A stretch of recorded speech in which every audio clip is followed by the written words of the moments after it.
اعوذ باللہ من الشیطان الرجیم بسم اللہ الرحمن الرحیم یا ایہا الذین آمنوا لا تتخذوا الذین اتخذوا دینکم ہزوا ولعبا من الذین اوتوا الکتاب من قبلکم والکفار اولیاء واتقوا اللہ ان کنتم مؤمنین آمنت باللہ صدق اللہ العظیم رب اشرح لی صدری ویسر لی امری واحلل عقدۃ من لسانی یفقہوا قولی الصلاۃ والسلام علیک یا رسول اللہ وعلی آلک واصحابک یا حبیب اللہ۔ آج کا ہمارا درس قرآن سورہ المائدہ کی آیہ نمبر 57 سے لے کر آیہ نمبر 63 تک ہے۔ ان آیات طیبات میں اللہ رب العزت نے اہل ایمان کو اس بات کی تلقین کی ہے کہ یہودی، عیسائی، کفار، مشرکین جو دین اسلام کا مذاق اڑاتے ہیں، انہیں تم نے اپنا دوست و اپنا ساتھی نہیں بنانا۔ ان کی صورتحال یہ ہے کہ وہ دینی شعائر کا، دینی احکامات کا مذاق اڑانے والے ہیں، اور پھر وہ حرام اور گناہ کے کاموں میں ملوث ہیں، اور پھر ان کے جو احبار ہیں، رہبان ہیں، ان کے بڑے علماء، انہیں یہ تنبیہ کی گئی ہے، انہیں احساس دلایا گیا ہے کہ تم انہیں کیوں برے کاموں سے روکتے نہیں ہو۔ اور وہاں ہمارے جو علماء ہیں،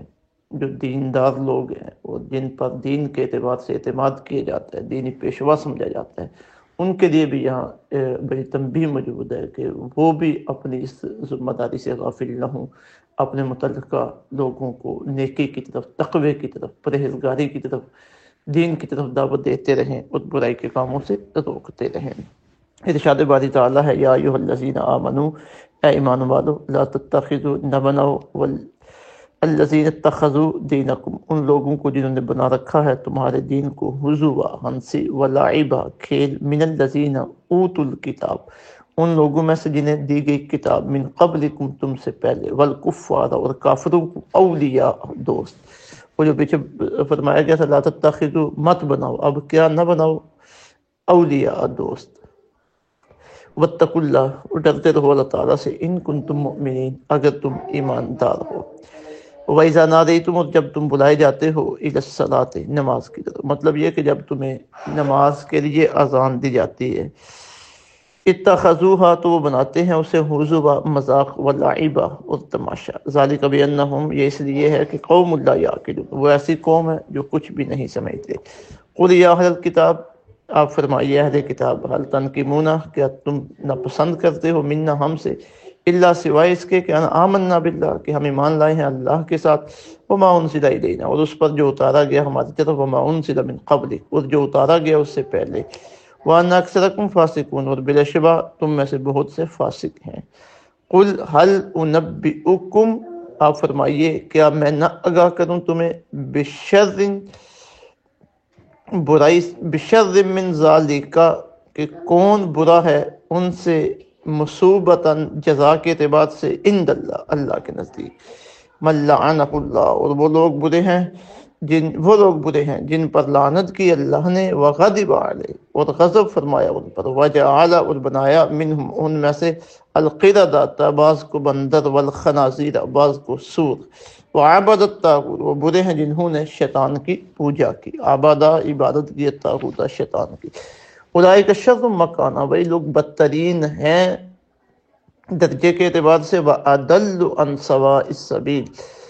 اور دوسروں سے زیادہ بھٹکنے والے ہیں راہ راست سے۔ وَإِذَا جَاءُوكُمْ، اور جب آتے ہیں تمہارے پاس، قالوا، کہتے ہیں، آمنا، ہم ایمان لا چکے، وقد دخلوا، حالانکہ وہ یہاں داخل بھی ہوئے، بالکفر، کفر کے ساتھ، وہم قد خرجوا بھی، اور نکلے بھی کفر کے ساتھ، واللہ اعلم، اللہ تعالیٰ خوب جانتا ہے، بما كانوا یکتمون، جسے وہ چھپا رہے تھے۔ وَتَرَى كَثِيرٌ مِّنْهُمْ، آپ دیکھتے ہیں بہت زیادہ کو ان میں سے، يُسَارِعُونَ فِي الْإِثْمِ، بڑے تیز رفتار ہیں گناہ میں، والعدوان، اور زیادتی کرنے میں، وَأَكْلِهِمُ السُّحْتَ، اور حرام خوری میں، لَبِئْسَ مَا كَانُوا يَعْمَلُونَ، بے شک بہت ہی برے کام کرتے ہیں وہ۔ لولا ينہاہم، کیوں نہیں منع کرتے انہیں، الربانیون، ان کے مشائخ، والاحبار، اور علماء، عن قولہم، قولہم الاسم، انہیں گناہ کی بات کہنے سے، واکلہم السحت، اور حرام کھانے سے، لبئس ما کانوا یصنعون، بے شک بہت برے وہ کرتوت ہیں جو وہ کیا کرتے تھے۔ اب سب سے پہلے تو یہ فرما دیا گیا ہے کہ جو دین کا مذاق اڑانے والے ہیں اہل کتاب میں سے اور کافروں میں سے، انہیں تم نے اپنا دوست نہیں بنانا۔ اب ایک تو یہ ہے کہ ان کا ہمارا دین مختلف ہے، اور دوسرا یہ کہ ان کے پاس بیٹھنے سے بندہ ان کی طرف مائل ہوگا، اور نہ بھی مائل ہو، کم از کم دینی غیرت اور دینی حمیت ان کے اندر سے ختم ہو جائے گی۔ مثلا دیکھیے نا، پچھلے چند سالوں سے یہود کی طرف سے، اس نصارہ کی طرف سے یہ جو سازشیں کی جا رہی ہیں اسلام کے خلاف، اس میں معاذ اللہ استغفر اللہ، کبھی حضور رحمت دو عالم صلی اللہ علیہ وسلم کے کارٹون بنائے جاتے ہیں، کبھی قرآن پاک کی بے حرمتی کی جاتی ہے، کہیں ملک پاکستان میں موجود ختم نبوت اور ناموس رسالت کے جو قوانین ہیں ان کے ساتھ چھیڑخانی کرنے کی کوشش کی جاتی ہے، کہ آہستہ آہستہ آہستہ آہستہ مسلمانوں کے دلوں سے ان چیزوں کی جو عظمت ہے اور حرمت ہے اسے ختم کیا جائے۔ یعنی کب تک یہ احتجاج کرتے رہیں گے اور کب تک یہ ہمارا مقابلہ کرتے رہیں گے؟ تو یہ ٹیسٹ کرتے رہتے ہیں مسلمانوں کو کہ ان کے اندر سے جو غیرت و حمیت ہے دین کی، پیغمبر اسلام کی، ناموس دین کی، ناموس رسالت کی، ختم نبوت کے مسئلے کی، اور اپنے دین کی، اسے ہم کسی طرح سے ختم کر دیں۔ لیکن الحمدللہ یہ امت مسلمہ ہے جنہوں نے کبھی بھی دین پہ، رسول اللہ صلی اللہ علیہ وسلم کی عظمت پہ، شان پہ کبھی سمجھوتا نہیں کیا۔ ہمارے علماء، ہمارے مشائخ، ہمارے ذمہ داران الحمدللہ اس بات سے آگاہ ہیں، اور وہ خود بھی متنبع ہیں اور عوام کو بھی متنبع رکھتے ہیں، اور انشاءاللہ ایسا ہی رہے گا۔ ان کی یہ چالیں کبھی بھی کامیاب ہونے والی نہیں ہیں۔ تو ایک بڑا نقصان یہ ہوتا ہے کہ ان لوگوں کے پاس بیٹھنے کا جو ہمارے دین کا مذاق اڑاتے ہیں، تو ان کی باتیں سن سن کے کب تک بندہ انہیں جواب دیتا رہے، کب تک بندہ ان کے ساتھ سرخپائی کرتا رہے؟ تو ایک وقت آتا ہے کہ بندے کے دل سے، بندے کے ذہن سے ان شاعر اسلام کی غیرت و حمیت خود اٹھ جاتی ہے، ان کا ادب اٹھ جاتا ہے، یعنی بری صحبت کا اثر بندے کے اوپر ہوتا ہے۔ اور جو لوگ جن کے ان کے ساتھ تعلقات ہیں، یارانے ہیں، اٹھنا بیٹھنا ہے، جن نے وہاں ان کے پاس سے تعلیم حاصل کی ہے، ہم خود دیکھتے ہیں، وہ ان چیزوں کا شکار ہو جاتے ہیں۔ تو فرمایا کہ بڑی حکمتیں ہیں اس کے اندر ناموس دین کے اعتبار سے، کہ انہیں اپنا دوست نہ بناؤ۔ واتقوا اللہ، ڈرتے رہو اللہ تعالیٰ سے، ان کنتم مؤمنین، اگر تم ایماندار ہو۔ وَإِذَا نَادَيْتُمْ إِلَى الصَّلَاةِ، جب تم بلائے جاتے ہو نماز کی طرف، یعنی آذان دی جاتی ہے نماز کے لیے۔ اب دیکھیے، پہلے تو جب پہلے قوموں میں، پہلے امتوں میں نماز کے لیے بلانے کا جو ہے نا وہ اپنا ایک طریقہ کار تھا،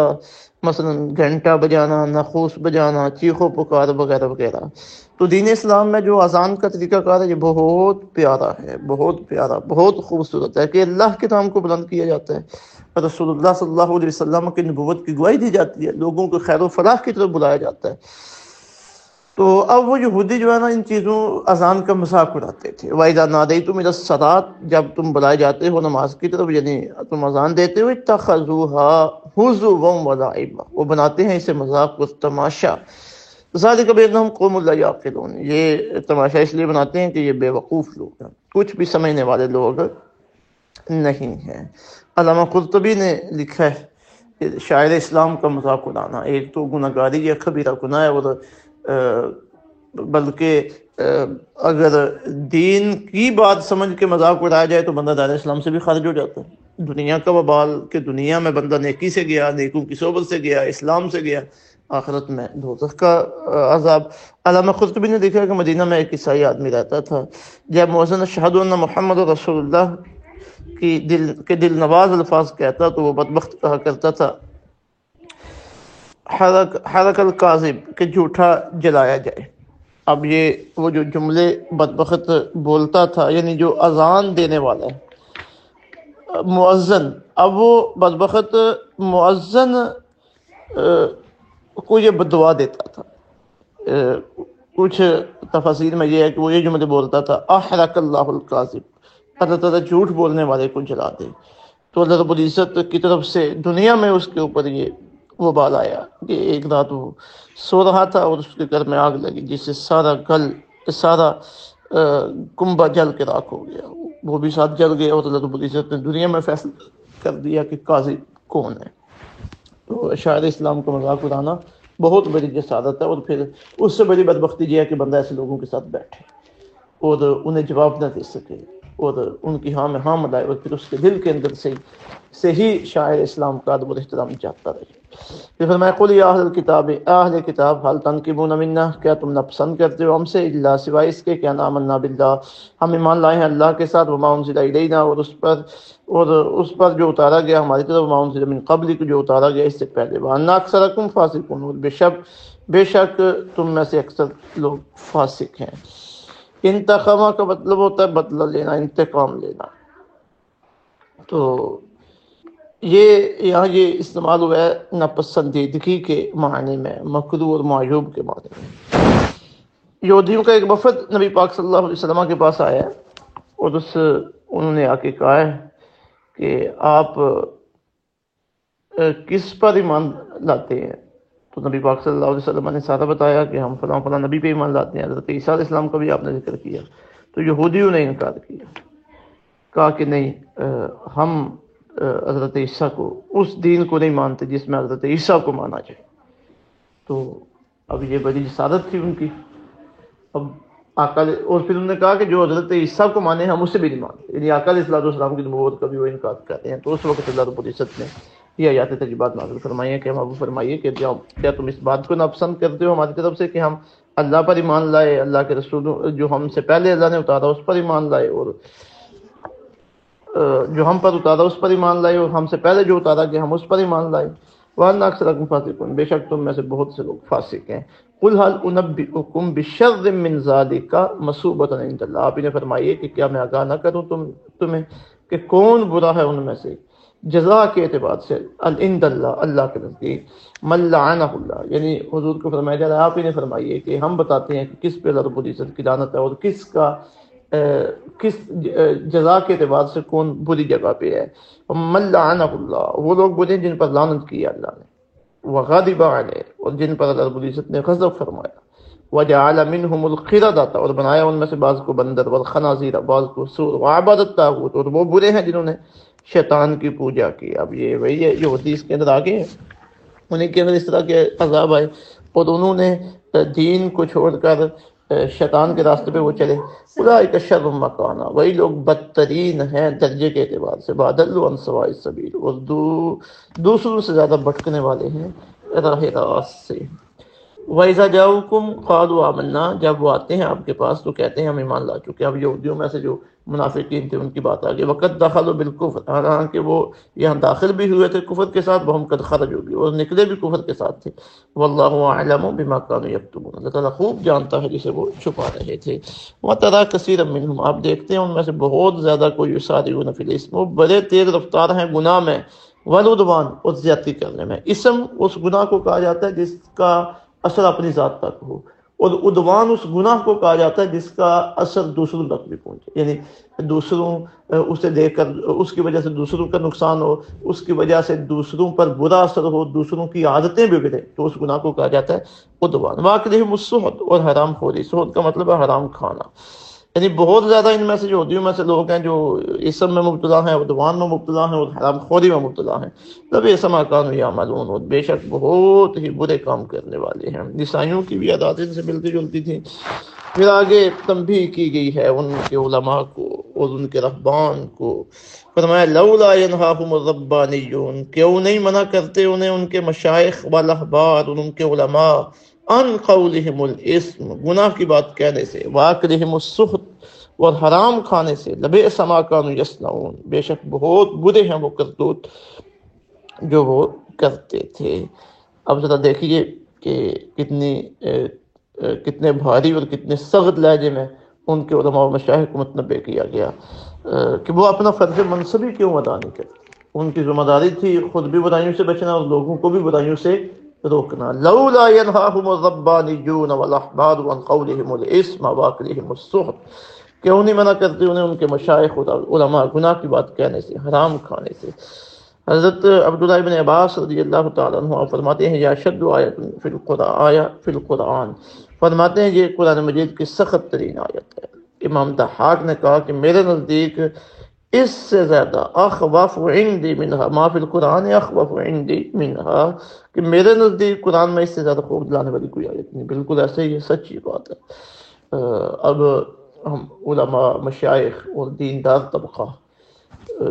جن کی عزت احترام دین کے نام پہ ہے اور دین کی وجہ سے لوگ ان پہ اعتماد کرتے ہیں، ان کے لیے اس میں بڑی تنبیہ کی بات ہے کہ یہودیوں کے علماء اگر یہ کام نہ کریں تو اللہ رب العزت کی طرف سے ان کے لیے اتنا سخت وبال ہے، اور ہم اگر یہ کام نہ کریں تو ہمارے لیے کتنا وبال ہوگا، یہ بھی سوچنے کی بات ہے۔ امر بالمعروف و نہی عن المنکر، پہلی امتوں کے علماء مشائخ نے نہ کیا تو ان پہ اتنی تنبیہ ہے، اور اگر ہم نہیں کریں گے تو ہمارا معاملہ تو اللہ کے نزدیک ان سے بھی زیادہ سخت ہوگا۔ حضرت حذیفہ بن یمان رضی اللہ تعالیٰ عنہ آپ بیان کرتے ہیں کہ حضور رحمت عالم صلی اللہ علیہ وسلم نے ارشاد فرمایا، ترمذی شریف کی حدیث نمبر 2169 ہے، فرمایا والذی نفس بیدہ لتأمرن بالمعروف ولتنہون عن المنکر، مجھے قسم ہے اس ذات کی جس کے قبضہ قدرت میں میری جان ہے، تم ضرور بالضرور نیکی کا حکم دو گے اور برائی سے روکو گے۔ او لیوشکن اللہ ان یبعث علیکم عقابا من،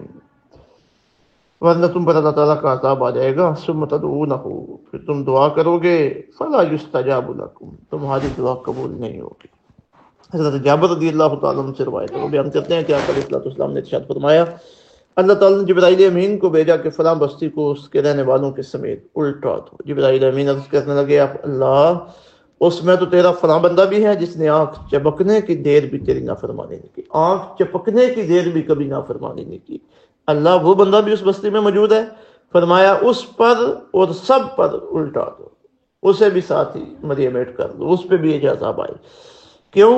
فَإِنَّ وَجْهَهُ لَمْ يَتَ مَأَدْلِ سَاعَةً قَطُّ، میری خاطر اس کے چہرے کا رنگ ایک گھڑی کے لیے بھی نہیں بدلا، مطلب یہ کہ اس نے کبھی بھی امر بالمعروف اور نہی عن المنکر کا فریضہ سر انجام نہیں دیا۔ اللہ اکبر، اللہ اکبر، استغفر اللہ ربی من کل ذنب واتوب الیہ۔ تو جس معاشرے میں اور آپ رہ رہے ہیں، برائیاں عام ہیں، فتنے عام ہیں، وبال پھیلے ہوئے ہیں، تو بڑی ضرورت ہے امر بالمعروف و نہی عن المنکر کا فریضہ سر انجام دینے کی۔ اپنی اپنی جگہ پہ بندہ نیکی کا چراغ جلاتا جائے تو مکمل برائی اندھیرا ختم نہ ہوا تو کچھ نہ کچھ تو خاتمہ ہوگا انشاءاللہ۔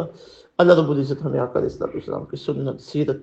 کی پیروی کی توفیق عطا فرمائے، آپ کے دین کو آگے پھیلانے کی توفیق عطا فرمائے۔ یہ یہودیوں کے برے اعمال تھے، اللہ ہمیں ان سے بچائے۔ وما علینا الا البلاغ المبین۔